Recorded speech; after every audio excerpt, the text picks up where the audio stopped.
महादेव की जय। एगो शिष्या रही आ महादेव से कहली है आ कामना भाव में कि गाँव के मंदिरावा में होवे शिवा चारा चा काई से के जय शिवा गुरु जी।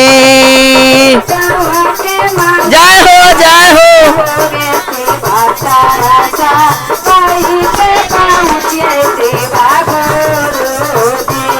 आज गाँव के मंदिरावा में होवे शिवा चारा चा काई से के जय शिवा गुरु जी। जय हो जय हो।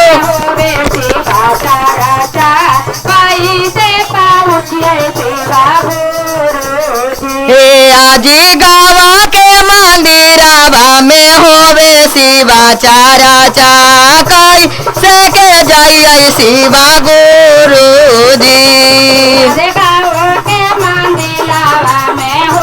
जय हो दीदी ताली। आज दिलावा के बातिया दिला के विपातिया के कारण से कहबै शिव गुरु जी।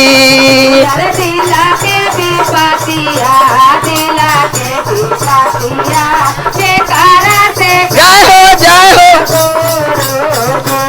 आज दिलावा के बातिया दिला के विपातिया के कारण से कहबै शिव गुरु जी।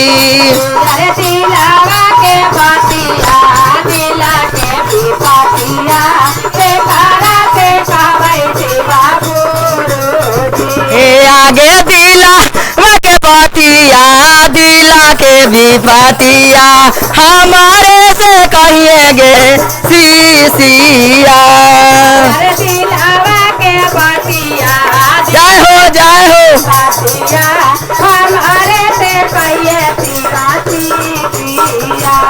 आगे दिला के बातिया दिला के विपातिया हमारे से कहिएगे शिशिया।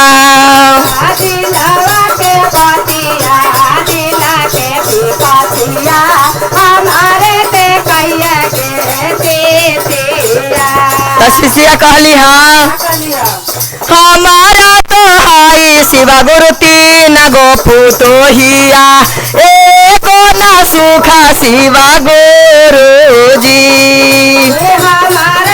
जय हो जय हो।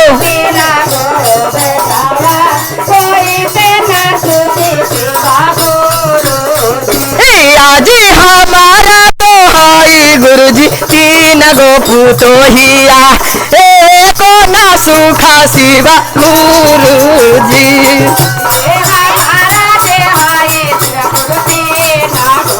जय हो।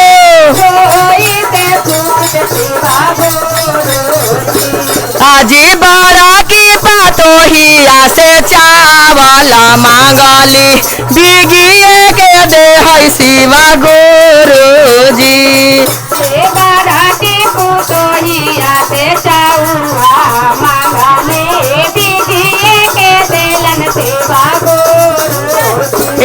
आज बारा की पुतोहिया से चावला मांगली बिगिए के दे है शिवा गुरु जी।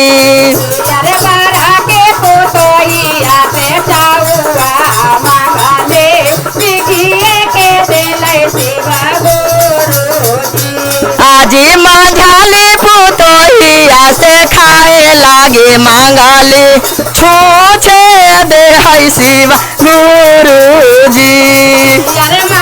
जय हो जय हो।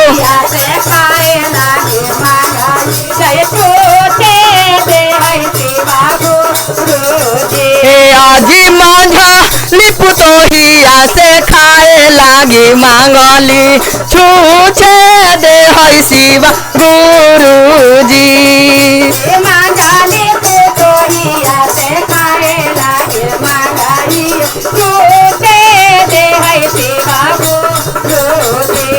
आज छोटा की पुतोहिया से पहने लागी मांगल गुदारिया दे है शिवा गुरुजी। छोटा की पुतोहिया से पहने जय हो जय हो। ये गुदारिया दे है शिवा गुरुजी। आगे दिलावा के पतिया दिला के भी पातिया हमारे से कहिए गे सीसिया। अरे दिलावा के बातिया दिला के भी पातिया हमारे से कहिएगे सीसिया। हमारो चरनिया में सिरावा झुकाए है नाजरिया फिर बहुगे सीसिया। हमारो देशा में सिरावा जय हो जय हो। नाजरिया करिया शिवा गुरुजी। ए तोहरे चरनिया में सिरावा झुकाए नाजरिया फिर हे गुरुजी। अरे तोहरे चरनिया में सिरावा झुकाए नाजरिया करिया शिवा गुरुजी। आज पहिला में दाया मांगबो दूसरा में चरचा तीसरा में नामन शिवा गुरुजी। अरे पहिला में दाया मंगवाई दूसरा जय हो जय हो। अरे तीसरा में गुरु पारा नामानी। ए पहिला में दाया मांगबो दूसरा में चरचा तीसरा में गुरु पारा नाम जी। अरे पहिला में दाया मंगवाई दूसरा में चरचा तीसरा में जय हो। हर हर महादेव की जय।